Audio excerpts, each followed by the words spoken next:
ಸನ್ಮಿತ್ರರೇ ನಮಸ್ಕಾರ. ನಾನು ನಿಮ್ಮ ಆರ್ಯನ್ ಹೆಗಡೆ. ಹೀಗೆ ಕೆಲವು ದಿನಗಳ ಹಿಂದೆ ಒಂದು ನಿರ್ದಿಷ್ಟದ ವಿಷಯದ ಮುಖಾಂತರ ಮಾಧ್ಯಮದ ಮುಖಾಂತರ ತಾನು ನಿಮ್ಮ ಮುಂದೆ ಬರುತ್ತೇನೆ ಎಂಬುದಾಗಿ ತಿಳಿಸಿದ್ದೆ. ಹೌದು, ನನಗೀಗ 58 ವರ್ಷ. ನನ್ನ 23ನೇ ವಯಸ್ಸಿನಿಂದ ಆಗಿನ ಹಿರಿಯ ಸಹಕಾರಿಗಳಾದ ದಿವಂಗತ DR ಭಟ್ರವರ ಮಾರ್ಗದರ್ಶನದಲ್ಲಿ ನಾನು ಸಹಕಾರ ರಂಗವನ್ನು ಪ್ರವೇಶ ಮಾಡಿದ್ದೇನೆ. ತದನಂತರ ಪ್ರಾಥಮಿಕ ಸಹಕಾರಿ ಸಂಘ, ತಾಲೂಕಾ ಮಾರ್ಕೆಟಿಂಗ್ ಸೊಸೈಟಿ, ಅಲ್ಲದೆ ಜಿಲ್ಲಾ ಸಹಕಾರಿ ಯೂನಿಯನ್, ಹೀಗೆ ಹಲವಾರು ಸಹಕಾರಿ ರಂಗದ ಸಂಸ್ಥೆಗಳಲ್ಲಿ ಸಕ್ರಿಯನಾಗಿ ಕೆಲಸ ಮಾಡಿದ್ದೇ ಅಲ್ಲದೆ ಪ್ರಸ್ತುತ ಕಾಳಿ ಪ್ರವಾಸೋದ್ಯಮ ಸಂಸ್ಥೆಯ ಮುಖಾಂತರ ಸಹಕಾರಿ ಕಾನೂನು ಕನ್ನಡಿಯಲ್ಲಿ ಬರತಕ್ಕಂಥ ಈ ಸಂಸ್ಥೆಯಲ್ಲಿ ಸಕ್ರಿಯನಾಗಿದ್ದೇನೆ.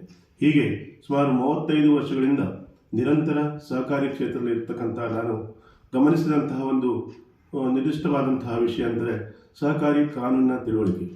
ಸಹಕಾರಿ ಸಂಸ್ಥೆಗಳಲ್ಲಿ ಪದಾಧಿಕಾರಿಗಳಲ್ಲಿ ಇದ್ದಂಥವರಿಗೂ ಕೂಡ ಸಹಕಾರಿ ಕಾನೂನಿನ ಸರಿಯಾದ ತಿಳುವಳಿಕೆ ಇರುವುದಿಲ್ಲ, ಅಥವಾ ಅದನ್ನು ತಿಳಿದುಕೊಳ್ಳುವಂತಹ ಪ್ರಯತ್ನವನ್ನು ಕೂಡ ಅವರು ಮಾಡುವುದಿಲ್ಲ.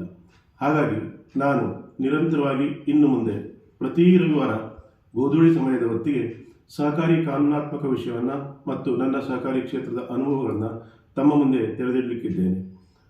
ಕನ್ನಡದಲ್ಲಿ ಸಹಕಾರ ಅಮರ ಅನ್ನುವಂತಹ ಯೂಟ್ಯೂಬ್ ಚಾನಲನ್ನು ಪ್ರಾರಂಭಿಸಿದ್ದೇನೆ. ಅಲ್ಲದೆ ನಮ್ಮ ತಾಲೂಕಿನ ಬಹಳಷ್ಟು ಜನ ಮರಾಠಿ ಭಾಷಿಕರಿದ್ದಾರೆ ಮತ್ತು ನನ್ನ ಔದ್ಯೋಗಿಕ ಕ್ಷೇತ್ರದ ಹಲವಾರು ಮಿತ್ರರು ಮಹಾರಾಷ್ಟ್ರದವರಾಗಿದ್ದು ಮರಾಠಿ ಭಾಷಿಕರಾಗಿದ್ದಾರೆ. ಹಾಗಾಗಿ ಮರಾಠಿಯಲ್ಲಿಯೂ ಕೂಡ ಅಮರ ಸಹಕಾರಿ ಎಂಬ ಚಾನಲನ್ನು ಪ್ರಾರಂಭಿಸಿದ್ದೇನೆ. ಕನ್ನಡದಲ್ಲಿ ಸಹಕಾರ ಅಮರ, ಮರಾಠಿಯಲ್ಲಿ ಅಮರ ಸಹಕಾರಿ, ಹೀಗೆ ಯೂಟ್ಯೂಬ್ ಚಾನಲನ್ನು ಪ್ರಾರಂಭಿಸಿದ್ದೇನೆ. ಪ್ರತಿ ರವಿವಾರ ಸಾಯಂಕಾಲದ ಹೊತ್ತಿಗೆ ಗೋಧೂಳಿ ಸಮಯದಲ್ಲಿ ನಾನು ತಮ್ಮ ಮುಂದೆ ಇನ್ನು ಮುಂದೆ ನಿರಂತರವಾಗಿ ಸಹಕಾರ ವಿಷಯದ ಸಲುವಾಗಿ ಮಾತನಾಡಲಿಕ್ಕಿದ್ದೇನೆ. ಹಾಗಾಗಿ ತಾವು ನನ್ನ ಯೂಟ್ಯೂಬ್ ಚಾನಲನ್ನು ಸಬ್ಸ್ಕ್ರೈಬ್ ಮಾಡಿಕೊಂಡು ಬೆಲ್ ಐಕಾನ್ ಒತ್ತಿದರೆ ತಮಗೆ ನನ್ನ ಎಲ್ಲ ಸಹಕಾರಿ ಕಾನೂನಾತ್ಮಕವಂಥ ವಿಷಯಗಳು ತಮ್ಮ ಮನ ತಲುಪುತ್ತದೆ.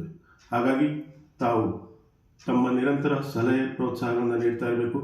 ತಮ್ಮ ಯಾವುದೇ ಸಲಹೆಗಳನ್ನು ಕಾಮೆಂಟ್ ರೂಪದಲ್ಲಿ ಅಥವಾ ವೈಯಕ್ತಿಕವಾಗಿ ಮೆಸೇಜ್ ಮಾಡಿ ತಿಳಿಸಿದಲ್ಲಿ ನಾನು ಉಪಕೃತನಾಗಿರ್ತೇನೆ ಅನ್ನುವಂಥ ಮಾತನ್ನು ಹೇಳ್ತಾ ಮತ್ತೊಮ್ಮೆ ತಮಗೆಲ್ಲರಿಗೂ ನಮಸ್ಕಾರಗಳನ್ನು ತಿಳಿಸ್ತಿದ್ದೇನೆ. ಸಹಕಾರೋ ರಕ್ಷತಿ ರಕ್ಷಿತ.